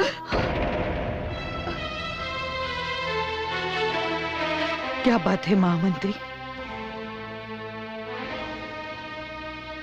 मेरी कर्तव्य निष्ठा मुझे बोलने पर विवश कर रही है। यदि मैं आज न बोला महारानी, तो मैं कर्म निवास विमुख होने का अपराधी हो जाऊंगा। अब क्या कहना चाहते हैं? महारानी कैकेयी यहाँ आ गई, यही बहुत है। किंतु वो महाराज के शरीर को स्पर्श नहीं कर सकती। आप अयोध्या के महारानी को रोक रहे हैं महामंत्री? महारानी, इसे आप मेरा दुस्साहस समझिए, किंतु मैं विवश हूं। क्या विवशता है आपकी? महाराज का आदेश था कि महारानी कैकेयी को उनके शरीर को स्पर्श न करने दिया जाए। जिसने ये आदेश दिया था अब वो इस संसार में नहीं है। किंतु महारानी, जिसने वो आदेश सुना वो तो इस संसार में है। महारानी, मैंने जीवन भर महाराज के आदेश का पालन किया है। अब उनके अंतिम आदेश की अनदेखी करूंगा तो मैं जीवन भर पाप का भागी बन जाऊंगा। और यदि मैं ये कहूं कि आप कैकेयी को ना रोकिए, ये मेरा आदेश है, तो मैं अपना सर झुका दूंगा महारानी, और आपसे प्रार्थना करूंगा कि अपने आदेश का पालन करने से पहले मेरा सर धड़ से अलग कर दे।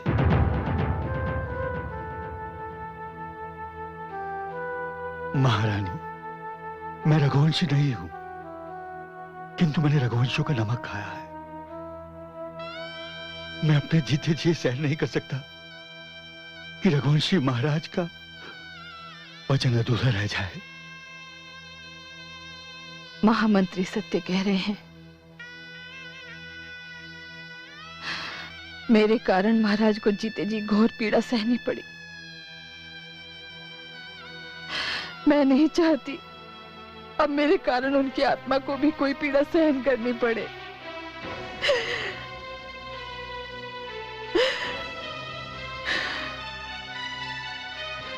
यही नियति का निर्णय है।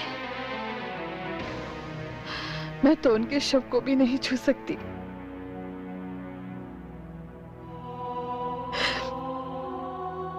किंतु यदि मेरे पति का यही आदेश है तो मैं इस दुख को अपने मन में छुपाकर उनके आदेश का पालन करूंगी। उनके आदेश का पालन करूंगी। उनके आदेश का पालन करूंगी। कहीं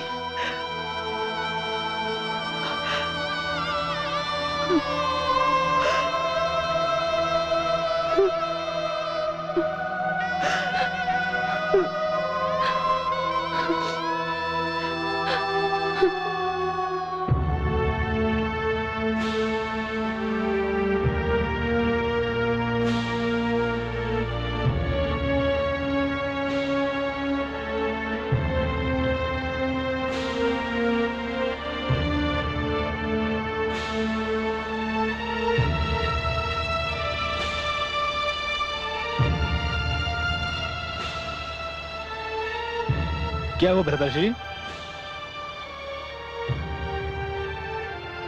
अनुज, डूबता सूर्य जीवन के अंतिम क्षणों को गिनते हुए वृद्ध की भांति शांत होता है, किंतु आज स्वयं सूर्यदेव मानो ऐसे प्रतीत हो रहे हैं कि स्वयं मृत्युशैया पर लेटे हुए हैं और सारा आकाश चिंता की भांति धू धू कर जल रहा है। अनुज, डूबता हुआ सूर्य मनुष्य को यह सीख देता है कि जिसने भी पृथ्वी पर जन्म लिया हो वो चाहे कितना ही प्रतापी हो, उसके जीवन का अंत एक दिन निश्चित है।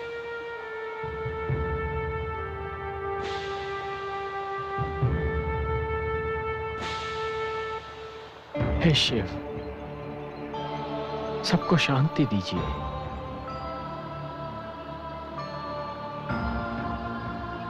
मुझे भी महादेव शांति दीजिए। महादेव, आज मेरा मन बहुत अशांत है,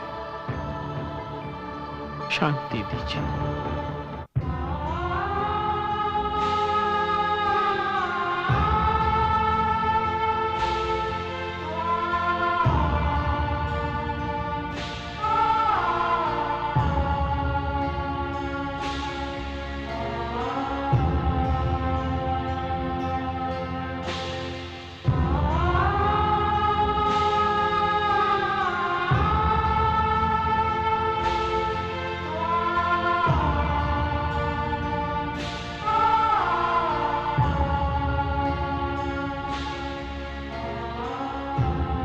ये दृश्य इतिहास का पृष्ठ बन जाएगा। आकाश पर सूर्य अस्त हो रहा है और पृथ्वी पर रघुवंश के महाप्रतापवान राजा दशरथ के जीवन का सूर्यास्त हो रहा है। प्रिय शिष्य भरत, अपने पिता महाराज को मुखाग्नि दो।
दशरथ रघुकुल रीत निभाई,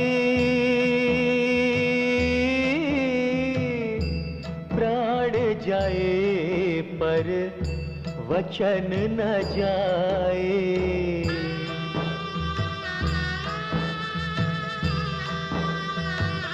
हो रघु परंपरा उज्ज्वल भयाओ, दशरथ युग समाप्त हो गया। दशरथ युग समाप्त हो गया।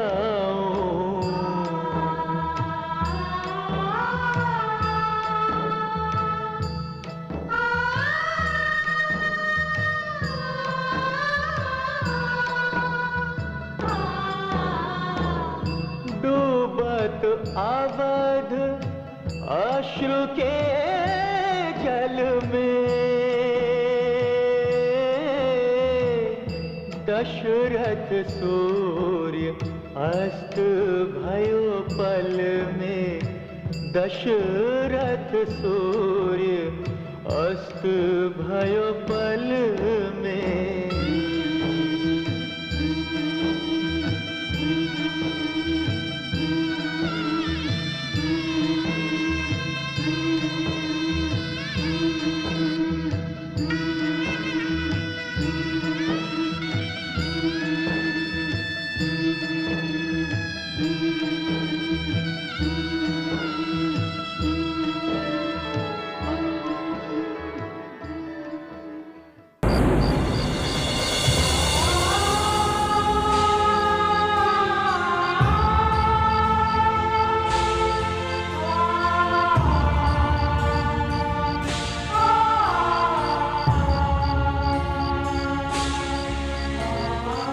हे स्वामी,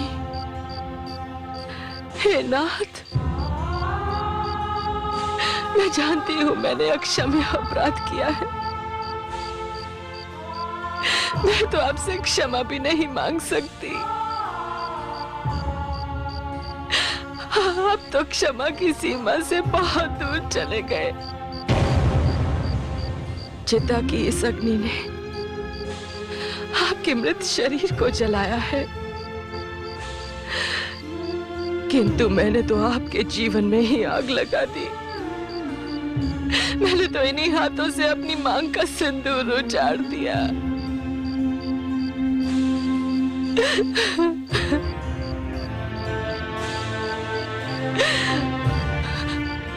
आपका आदेश था कि मैं आपके मृत शरीर को स्पर्श न करूं, किंतु अब तो केवल राख ही बची है, केवल राख ही बची है। मुझे अपनी मांग को इसे राख से भर लेने दीजिए, इसे राख से भर लेने दीजिए।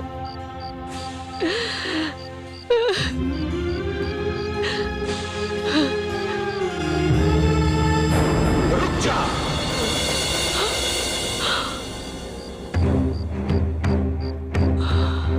मेरी राख भी छूने का प्रयत्न मत कर अभागन।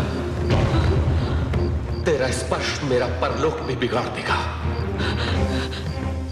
तो क्या ये अभिशाप मेरी मृत्यु आने के क्षण तक मेरा साथ नहीं छोड़ेगा? हाँ, मुझे तो इस चिता की अग्नि ने केवल एक दिन जलाया, परंतु ये अभिशाप तुझे, तेरी आत्मा को जीवन के अंतिम क्षण तक जलाता रहेगा। यही तेरा दंड है, यही तेरा दंड है, यही तेरा दंड है।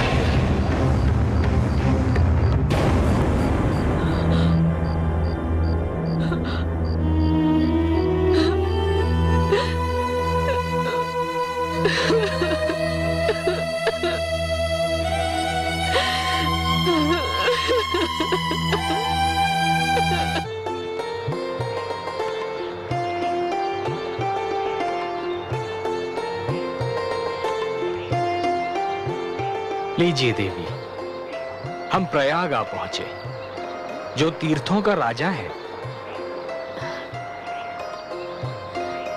कितना अनुपम दृश्य है ये, मानो स्वर्ग धरती पर उतर आया हो। सब कहते हैं जल का कोई रंग नहीं होता, किंतु मुझे तो इस जल में रंग ही रंग दिखाई दे रहे हैं। इन रंगों का कारण है 3 नदियों के जल का संगम। यहाँ गंगा और यमुना मिलती हैं और सरस्वती इनके नीचे छुपी होती हैं। ठीक उसी प्रकार देवी, जिस प्रकार ज्ञान और भक्ति के नीचे विवेक छुपा हुआ होता है। गंगा और यमुना ज्ञान और भक्ति के प्रतीक हैं, और सरस्वती विवेक का। विवेक ज्ञान और भक्ति के नीचे शरण लेता है। भ्राताश्री, गुरुदेव वशिष्ठ कहते थे कि यही ऋषिश्रेष्ठ भारद्वाज का आश्रम भी है। हाँ अनुज, हम उनके दर्शन करने अवश्य चलेंगे।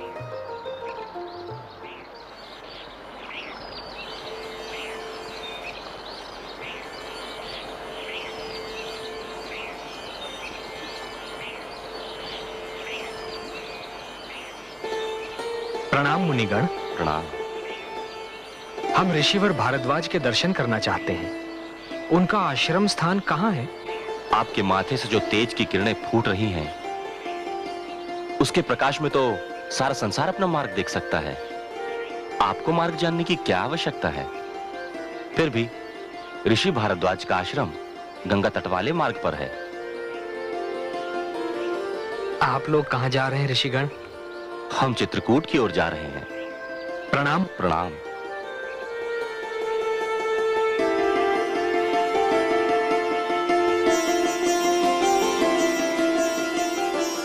आओ, संगम के इस पवित्र जल से स्वयं को पवित्र कर लें। आओ।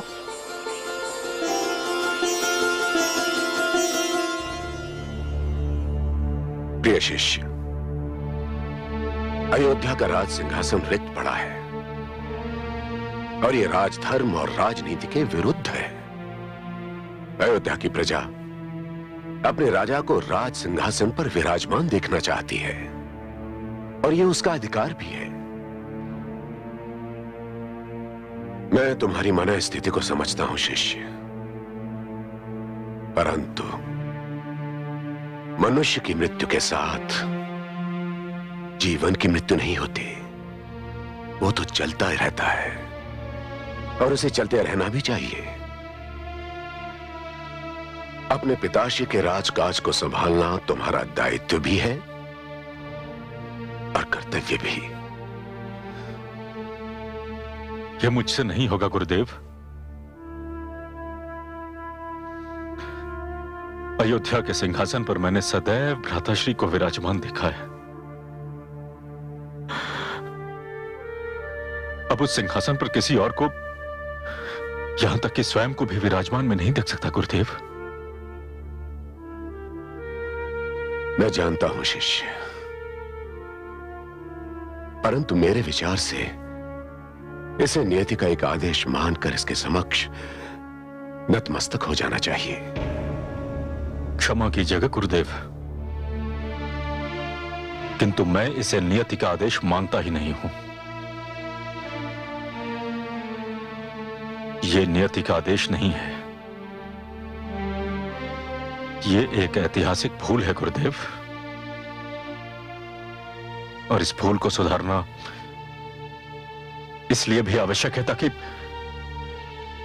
आने वाले युगों में यह भूल दोहराई न जाए।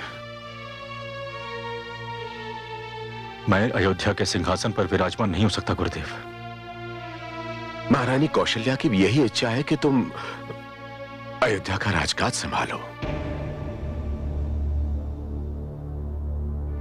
गुरुदेव, उनकी आज्ञा का पालन करना मेरा पुत्र धर्म है,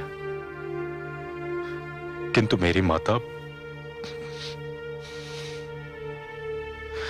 महारानी कैकेयी की भूल को सुधारना भी मेरा पुत्र धर्म है, और मैं अपने उसी पुत्र धर्म का निर्वाह करना चाहता हूं। इससे क्या तात्पर्य है तुम्हारा?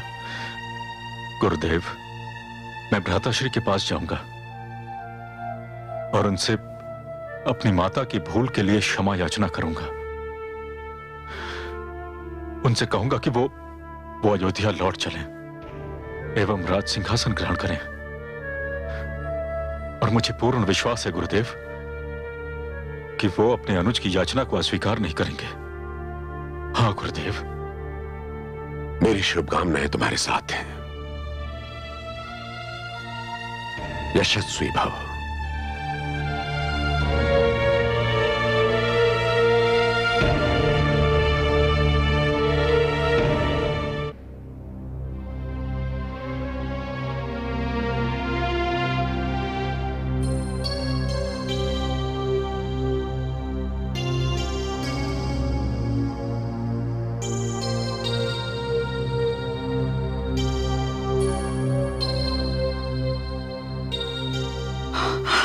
जानकी,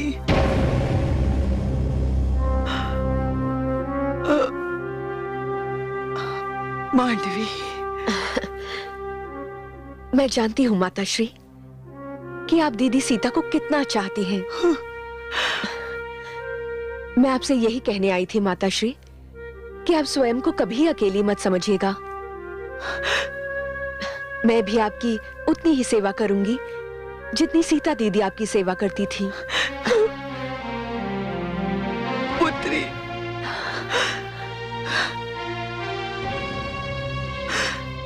मैंने सोचा कि आप अकेली होंगी, इसलिए मैं आपके पास चली आई माताश्री। मैं अकेली हूं, किंतु इस राजभवन में कोई मुझसे भी अधिक अकेली है। कोई उसकी सुध लेने वाला नहीं। पुत्रवधू, तुम्हें इस समय कैकेयी के पास होना चाहिए था। मुझे उन्होंने ही आपके पास भेजा है माताश्री। वो स्वयं आपके पास आने का साहस न कर सकी।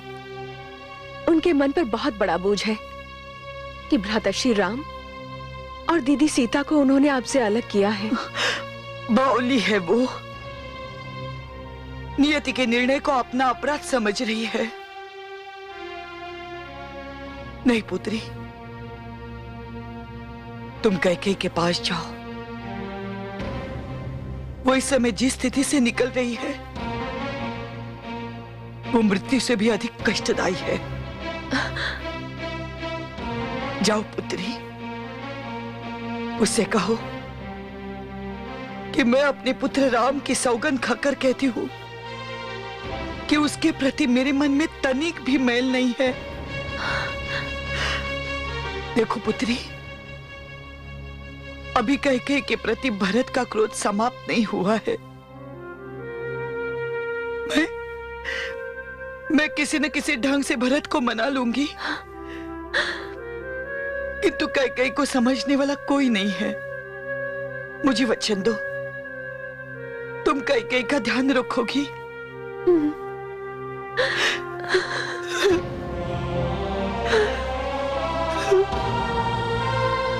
धन्य है आप माताश्री। इतने दुख और कष्ट सहने के उपरांत भी आप अपने परिवार की एकता को नहीं भूली। हमें भी ये गुण सिखाइए ना माताश्री, ताकि हम भी अपने परिवार की एकता को बनाए रखें। मुझे तुमको कुछ सिखाने की आवश्यकता नहीं है पुत्री।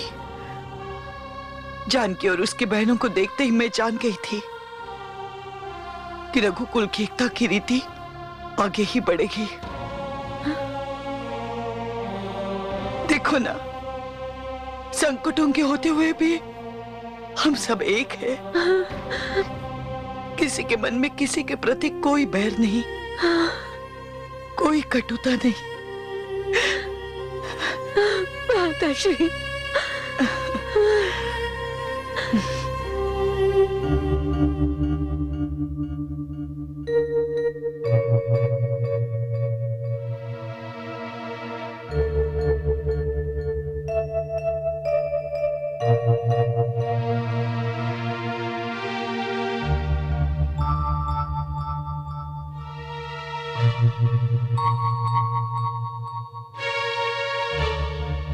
माताश्री।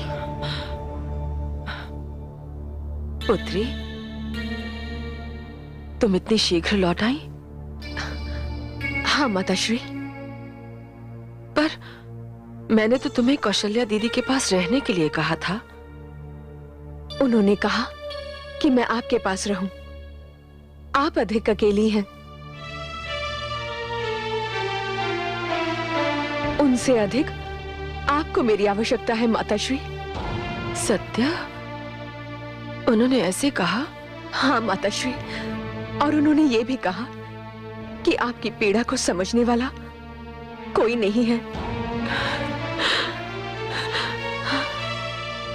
धिक्कार है मुझ पर, जिसने इतना विशाल हृदय रखने वाली अपनी बड़ी बहन का संसार उजाड़ दिया। और धन्य है कौशल्या दीदी, जिसे अपने से अधिक मेरे उजड़े हुए संसार की चिंता है।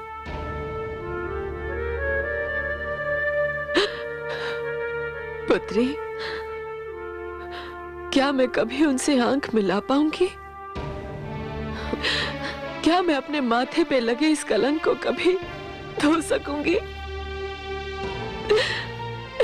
माताश्री, मत रोइए।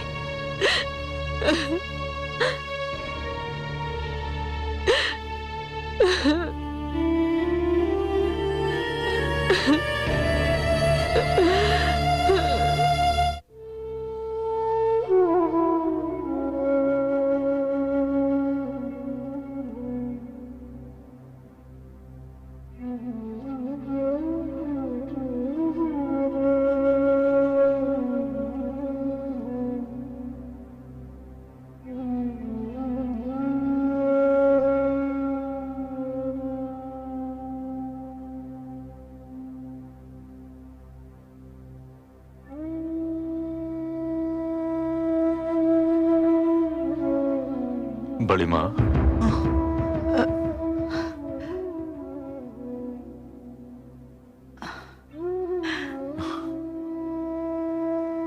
प्रणाम बड़ी माँ। यशस्वी भव। मैंने सुना है तुम्हें अयोध्या के राज सिंहासन पर बैठने में संकोच हो रहा है। संकोच का तो प्रश्न ही नहीं माता। मुझे तो अयोध्या के राज सिंहासन ग्रहण करने का अधिकार ही नहीं है। तुम्हें किसी ने बताया नहीं कि मेरी इच्छा क्या है? मुझे बताया गया माताश्री। तो फिर? माता, मैं आपसे एक अनुमति मांगने आया हूं। कहो। माता, मैं भ्राता श्री राम के पास जाना चाहता हूं। हाँ बड़ी मां, उन्हें अयोध्या लौटने एवं अयोध्या का राज सिंहासन ग्रहण करने के लिए बाध्य करने, और इसके लिए मुझे आपकी अनुमति चाहिए। मुझे अनुमति देने में कोई संकोच नहीं है पुत्र, किंतु तुमने एक कठिन ही नहीं, एक असंभव कार्य का बेड़ा उठाया है। बड़ी मां, यदि आप मेरा साथ दें तो यह कठिन एवं असंभव कार्य सरल एवं संभव हो सकता है। तुम क्या चाहते हो पुत्र? बड़ी मां, मैं चाहता हूं कि मेरे संग आप एवं माता सुमित्रा भी चलें। मुझे पूर्ण विश्वास है कि यदि हम सब मिलकर प्रयास करेंगे तो भ्राता श्री अयोध्या अवश्य लौट आएंगे। पुत्र भरत, कदाचित तुम्हें इसलिए कह रहे हो कि मैं राम की माता हूं और सुमित्रा को भी पुत्र राम माता समान ही मानता है। हाँ बड़ी मां, यही कारण है। पुत्र भरत, राम ने मेरे कोख से जन्म अवश्य लिया है। यह भी सत्य है कि वो सुमित्रा को माता की तरह समझता है। सुमित्रा ही क्यों, संसार की सारी नारियों को वो मां के समान मानता है, उनका आदर करता है। किंतु ये केवल मैं जानती हूं कि उसके जीवन में, उसके मन में जो स्थान कैकेयी का है वो किसी को भी नहीं प्राप्त, मुझे भी नहीं पुत्र। केवल कैकेयी पुत्र राम को उसके दृढ़ निश्चय से एक पल के लिए टिका सकती है। किंतु बड़ी मां, उनसे कहेगा कौन? तुम कहोगे पुत्र। मैं? नहीं बड़ी मां, मैं उनके पास नहीं जाऊंगा, क्योंकि यदि मैं उनके पास गया तो मुझे उनसे बात करनी पड़ेगी और मैं उनसे बात करना नहीं चाहता। तुम उसके पास नहीं जाना चाहते, उससे बात नहीं करना चाहते जिसने तुम्हें जन्म दिया? ये न भूलो पुत्र कि तुम्हारे जीवन का प्रारंभ कैकेयी के कोख में हुआ। 9 मास तुम्हें उसने अपने कोख में पाला, अपने रक्त को दूध में ढालकर तुम्हें आहार दिया। कैकेयी का तुम पर यही इतना बड़ा ऋण है जिसे तुम कई जन्म लेकर भी नहीं उतार सकते। इसलिए जाओ पुत्र, कैकेयी से क्षमा मांगो और उससे कहो कि वो भी तुम्हारे साथ चले।